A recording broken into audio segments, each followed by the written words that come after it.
Преубавото Охридско езеро, благодарение на видеоспотот на Дуке Бојаджиев и Мартина Блажевска. Верувам дека сите вие имате убави чувства кога ќе го погледнете Охридското езеро и Охрид, и тоа побудува секако убави емоции кај вас.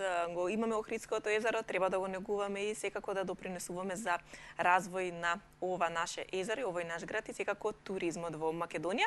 Можеби на некој начин и поврзано со следната тема на која што ќе разговараме во рамки на емисијата Македонија денес.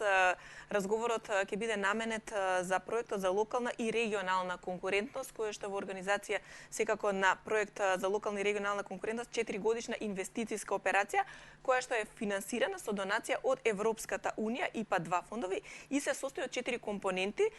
Секако што станува збор повеќе за овој проект на владата, секако во соработка со заменик председателот на владата господинот Кочо Ангјушев, ќе разговараме во продолжение со директорот на единицата за спроведување на проектот за локална и регионална конкурентност, господјата Антонија Шишак, кој што ова утро е заедно со нас во Македонија денес да ни ги открие деталите за овој проект, кој што допрва секако ќе го има повикот за граѓаните.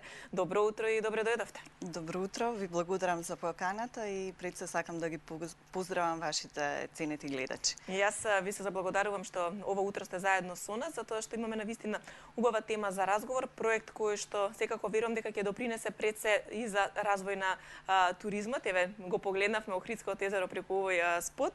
На самиот почеток би сакала да ве запрашам што конкретно представува овој проект за локална и регионална конкурентност? Кој е неговото значење и секако зошто се применува точно кај нас? Како што рековте, убав увед ни даде спотот на Дуке Бојаджиев со Охридското езеро, убава тема покриваме утрово. Проектот за локална и регионална конкурентност во туризмот